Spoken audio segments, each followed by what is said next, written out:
ఈరోజు మనం స్వేచ్ఛ గారి ఇంటి దగ్గర ఉన్నామన్నమాట.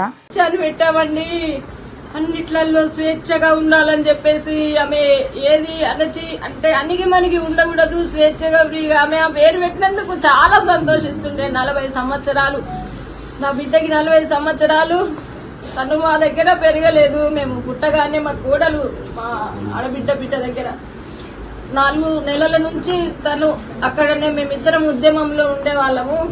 తను ఇక్కడ మా కోడలు 4 నెలల నుంచి తనని పెంచింది. తానే తల్లి.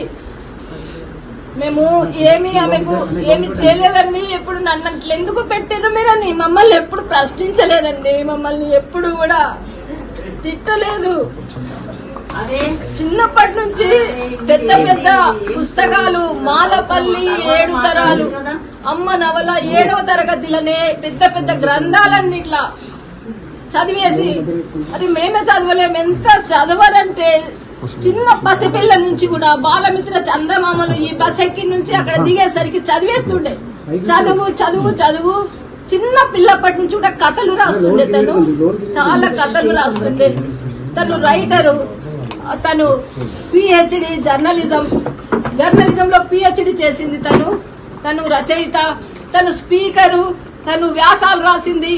తను సామాజిక సమస్యల మీద తను వ్యాసాలు రాసింది, కవితలు రాసింది, పోయమ్స్ రాసింది. తను ఎక్కడ యూనివర్సిటీలో తన సెమినార్ అంటే ఎంతమంది విద్యార్థులు ఆమెకు ఎంత అభిమానము. ఆమె స్పీచ్ అంటే చాలా మందికి అభిమానము. ఎక్కడ మీటింగ్లు అయినా ఎంత బాగా మాట్లాడుతుందండి. తను గొప్ప స్పీకర్ అండి. ఆమె దగ్గర ఆమెకు కౌన్సిలర్, అందరి సమస్యలకు పరిష్కారం చెప్పేది.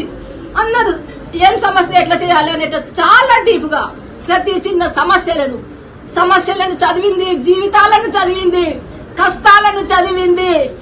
ఇప్పుడు తను ఒక పోరాట యోధురాలుగా ఏ సమస్యనైనా ఎట్లా ఎదుర్కోవాలని తను చాలా ఒక ఉన్నతమైన స్థాయికి వెళ్ళినటువంటి ఒక మేధావి. 20 సంవత్సరాల తన జర్నలిస్టు జీవితం, 20 సంవత్సరాలు తన జర్నలిస్టు జీవితం. అది తను డిబేట్స్ చేసింది, తను ఇంటర్వ్యూస్ చేసింది, ఫీల్డ్ మీదకి వెళ్ళింది. అసలు అన్నిట్లలో ఏదైనా గానీ ఆమె అణిగి మణిగి ఉండే మెంటాలిటీ కాదు. తను ఏదైనా ఛాలెంజింగ్ గా తీసుకుంటది. ఏదైనా గానీ వాళ్ళకు సవాల్ విసురుతుంది. తను ఏదైనా సరే నేను ఇంతే ఉంటా అని అన్నది. ఎందుకు ఉండాలి అట్లా అని చెప్పేసి క్వశ్చన్ చేస్తుందండి. క్వశ్చన్ చేస్తుంది కాబట్టి ఎవరి దగ్గర కూడా నా ఆలోచనలకు భిన్నంగా ఉన్న వాళ్ళతో నేను ఉండలేను. ఛానళ్లలో కూడా తను చాలా వివక్షతలను ఎదుర్కొని అనేకమైన ఛానళ్లకు తను జర్నల్ అంటే తిరిగి తను ఉద్యోగం చేస్తున్నది. ఇప్పుడు టీ న్యూస్ లో స్పెషల్ కరస్పాండెంట్ గా తను చేస్తున్నది. ఇప్పుడే హెచ్ఓడి, మొన్ననే హెచ్ఓడిగా కూడా ఇచ్చారు. Head of the department. చాలా వర్క్ ఉంటుంది. అందరికి షిఫ్ట్లు వేయాలి. నాకు నిద్ర లేదమ్మా, అలసట బాగా అవుతున్నది, నాకు అలసిపోతున్నా, నీకు మెసేజ్ పెట్టడానికి ఫోన్లు చేయడానికి టైం లేదమ్మా అని చెప్పింది. ఎన్ని సమస్యలకు తను ఏంటంటే నా సమస్య నేనే పరిష్కారం చేసుకుంటా, నాకు తెలుసమ్మా, నా సమస్యకు నేను పరిష్కారం చేసుకోవాలి, వేరే వాళ్ళు ఎవరు కూడా చేయలేరు. అంత కాన్ఫిడెన్స్ ఉన్నటువంటి ఆమె ఏ పర్సనల్ సమస్యలైనా గానీ ఆమె అట్లనే డీల్ చేసుకుంటున్నది. ఎంతమందికో ఆమె ధైర్యం చెప్పింది. అలాంటి ఆమెను ఇట్లా కథ అసలు మేము పోయేసరికి భావం కనిపిస్తుందంటే నిజంగా పోయిండ్రేమో, ఇట్లా వేలాడదీసిండ్రేమో అన్నట్లు అక్కడ కనిపిస్తున్నది అన్నట్టు. చాలా అనుమానాస్పదంగా కనిపిస్తున్నది. ఎవరు నేరస్తులున్నారో మేము పోలీస్ స్టేషన్ లో కేసు పెట్టినాము. ఆ కేసు ప్రకారము వాళ్ళు ఫోన్లు తీసుకున్నారు. ఇన్వెస్టిగేషన్ చేసి ఆ నేరస్తునికి కఠిన శిక్ష విధించాలి. ఇంకా ఏ మహిళలు కూడా ఇలాంటి ఒక దానికి గురి కాకుండా ఉండేటట్టు మోసకారులు ఎట్లా మహిళలను ఏ రకంగా మోసం చేయవచ్చు అనేటటువంటి మోసకారులు కూడా ఈ సమాజంలో ఉన్నారు.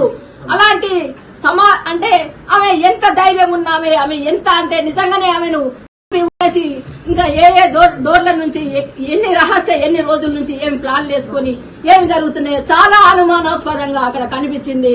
అది అందుకోసం మీరు నేరస్తుల్ని శిక్షించాలి. ఇన్వెస్టిగేషన్ వాళ్ళు చేసి తొందరగా నేరస్తులను శిక్షించాలని మేము కోరుకుంటున్నాం. పాపకి స్కూల్ బ్రేక్ఫాస్ట్ కోసము పాపకి ఇక్కడ మా గ్యాస్ మంట మండింది. మా గ్యాస్ అది మొత్తం స్టవ్, అందుకోసము అది ఇంకా బేబీ ఇట్లా అయిపోయిందంటే సరే మీరు అది ఆఫ్ చేయండి, మీరేం చేయొద్దు, హోటల్కి వెళ్ళి పార్సల్ తెచ్చుకొని పాప స్కూల్కి వెళ్ళిపోతుంది, మీరు అసలే మెకానిక్ వచ్చినాక తర్వాతనే మీరు అది చేయండి, మీరేం ముట్టొద్దు, మీరు జాగ్రత్తగా ఉండండి అని మాట్లాడింది పొద్దున. మళ్ళీ మధ్యాహ్నం మెకానిక్ వచ్చి చేసిపోయినాక నేను జిమ్ అక్కడ పార్క్ పోయేసి వచ్చినా ఇట్లా అయిపోయింది, బాగా అయిపోయింది బేబీ అని మెసేజ్ పెట్టినా ఓకే అని పెట్టింది అంతే. ఎందుకంటే తనకు అన్ని ఫోన్లు బిజీ ఉంటది, చదువుతుంది అని నేను ఊరికే డిస్టర్బ్ చేయను, ఫోన్లు చేసి మెసేజ్ మాత్రమే పెడతాను. తను పాప కూడా స్కూల్ కి పోయింది, స్కూల్ నుంచి వాళ్ళ మా హస్బెండ్ వాళ్ళ తాతయ్య తీసుకొచ్చిండు, స్టేషనరీ సామాన్ కొనిచ్చి అప్పుడు కూడా అమ్మాయి స్కూల్కి వెళ్ళి వచ్చినాక అమ్మ నేను ఇక్కడికి వచ్చిన రామ్నగర్ అని కాల్ చేసింది. సరే తాతయ్య వచ్చిందంటే వచ్చిండు, నేను స్టేషనరీ తీసుకొని వస్తా అంటే సరే బేటా అని చెప్పింది. అదే అమ్మ రొట్టెలు ఎందుకమ్మా అంటే సరే రేపు మంచిగా మనం స్పెషల్ తెప్పించుకొని తిందాం బేటా అని కూడా తను చెప్పిందట. పాపతో 4 గంటలకి పాపతో కూడా ఫోన్ లో మాట్లాడింది. మేము అనుమానాలు ఏదున్నా అక్కడ పోలీస్ స్టేషన్ లో పెట్టామండి. ఏమవుతారు మీకు?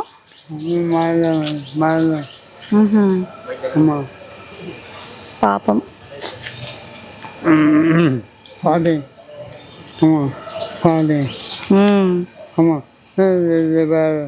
16 సంవత్సరాలు ఉన్నారు ఆమె దగ్గర.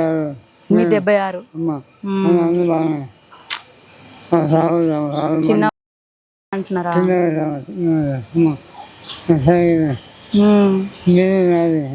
ఇదే బిల్డింగా?